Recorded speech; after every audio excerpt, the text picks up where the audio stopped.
नमस्कार दोस्तों। 26 दिसंबर 2024 गुरुवार की रात देश में शोक की लहर फैल गई जब देश के पूर्व प्रधानमंत्री और कांग्रेस के वरिष्ठ नेता डॉक्टर मनमोहन सिंह का 92 साल की उम्र में दिल्ली में निधन हो गया। डॉक्टर मनमोहन सिंह भारत के लंबे समय तक सेवा करने वाले प्रधानमंत्रियों में से एक थे। मनमोहन सिंह ने अपने राजनीतिक कैरियर में कई ऐतिहासिक सुधार और योजनाएं दी। उनको एक आर्थिक सुधारवादी सोच और कल्याणकारी नेता के रूप में जाना जाता है। उनके कार्यकाल में हुए कुछ ऐसे बदलाव जिनको भारत के इतिहास में हमेशा याद रखा जाएगा। आज की इस वीडियो में हम आपको डॉक्टर मनमोहन सिंह के सियासी सफर और कुछ ऐतिहासिक बदलाव जो उन्होंने अपने कार्यकाल में किए, मुश्किलों से भरे अपने सफर से लेकर देश को नई ऊंचाइयां दिलाने तक कैसा रहा मनमोहन सिंह का सफर। तो चलिए शुरू करते हैं। वीडियो को एंड तक जरूर देखना। चैनल पर नए हैं तो सब्सक्राइब करें।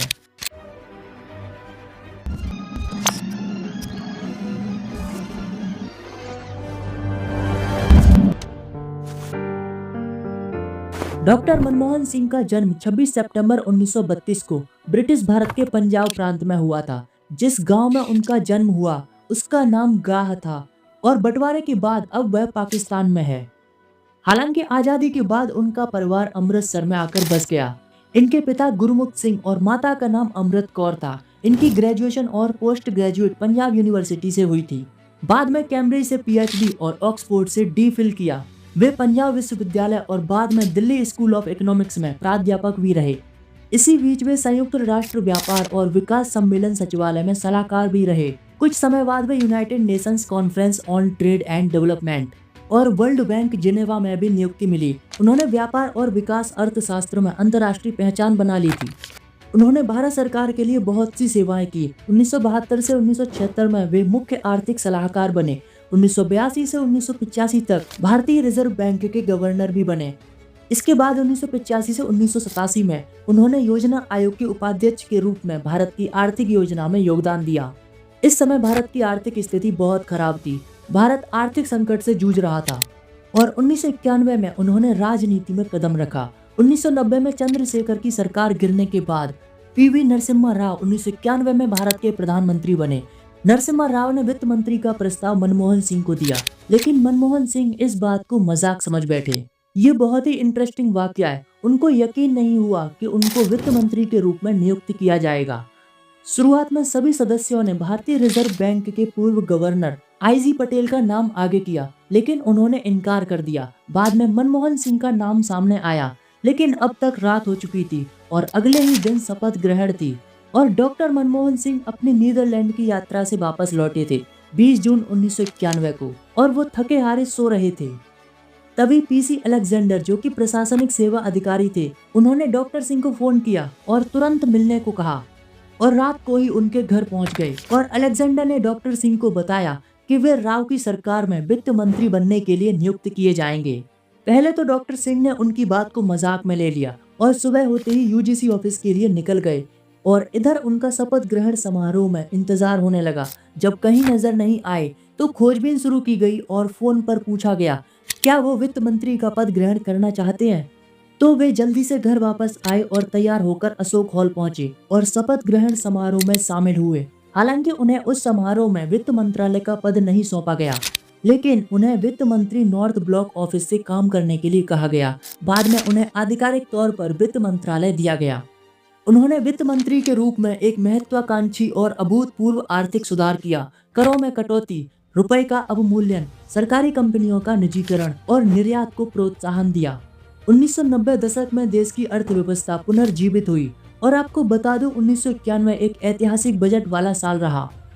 इसके बाद 1999 में उन्होंने भारत के निचले सदन के लिए चुनाव जीतने की कोशिश की, लेकिन वे हार गए। हालांकि वे बाद में अपने ही कांग्रेस पार्टी द्वारा चुने गए उच्च सदन में बैठे। और ऐसा ही हुआ था 2004 में, जब कांग्रेस अध्यक्ष सोनिया गांधी द्वारा पद ठुकराए जाने के बाद मनमोहन सिंह को पहली बार प्रधानमंत्री के लिए नियुक्त किया गया।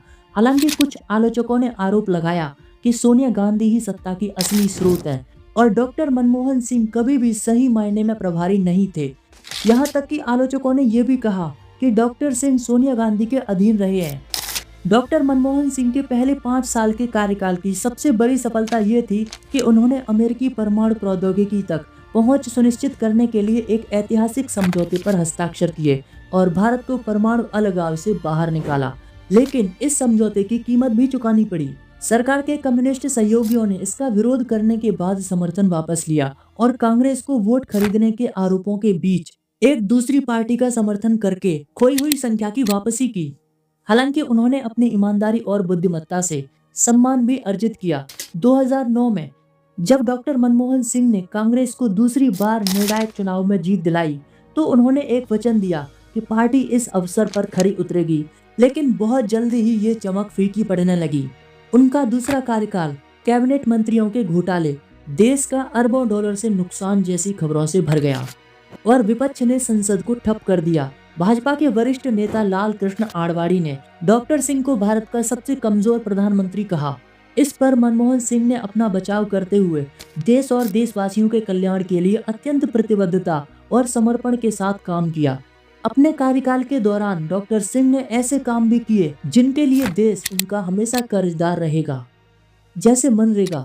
2005 में महात्मा गांधी राष्ट्रीय ग्रामीण रोजगार गारंटी अधिनियम लागू किया, जिसने हर ग्रामीण परिवार को साल में 100 दिनों तक रोजगार का अधिकार दिया। सूचना का अधिकार 2005, इस कानून ने हर भारतीय को सरकार की सूचना तक पहुंचने का अधिकार दिया। वन अधिकार कानून 2006, आदिवासी समुदाय को उनकी परंपरागत भूमि का अधिकार वापस दिलाने के लिए ये ऐतिहासिक कार्य था। भूमि अधिग्रहण और राष्ट्रीय खाद्य सुरक्षा कानून 2013, इस कानून में देश के 2/3 परिवारों को सस्ती दर पर खाद्य पदार्थ उपलब्ध कराने का कार्य किया, जो गरीबी रेखा से नीचे जीवन यापन कर रहे परिवारों के लिए एक वरदान साबित हुआ। डॉक्टर मनमोहन सिंह ने अपने दूसरे कार्यकाल के दौरान बुनियादी ढांचे के विकास और सामाजिक कल्याण योजनाओं पर काम किया, लेकिन उन्हें इस दौरान कई घोटालों का सामना भी करना पड़ा, जैसे 2G स्पेक्ट्रम घोटाला और राष्ट्रमंडल खेल घोटाला। इसके अलावा अरबों डॉलर के लाइसेंस के अवैध आवंटन से जुड़े घोटाले पर सिर्फ इतना कहा कि शांति हजारों जवाब से बेहतर है। डॉक्टर मनमोहन सिंह को एक लो प्रोफाइल पॉलिटिशियन के रूप में जाना जाता है। वो कम बोलने वाले, विनम्र स्वभाव के थे। 2015 में उन्हें आपराधिक साजिश, विश्वासघात और भ्रष्टाचार के आरोप में अपराधों के जवाब देने के लिए अदालत में पेश होना पड़ा, जहां उन्होंने एक ही बात कही कि वे कानूनी जांच के लिए तैयार हैं और सत्य की जीत होगी। डॉक्टर मनमोहन सिंह को भारत आर्थिक और परमाणु अलगाव से बाहर निकालने के लिए हमेशा याद रखेगा। 2004 से 2014 तक का उनका सियासी सफर, उनके बड़े फैसले भारत के विकास के लिए एक ऐतिहासिक सुधार के लिए जाने जाते हैं। 2 बार भारत के प्रधानमंत्री रह चुके डॉक्टर मनमोहन सिंह का 92 साल की उम्र में 26 दिसंबर गुरुवार की रात निधन हो गया।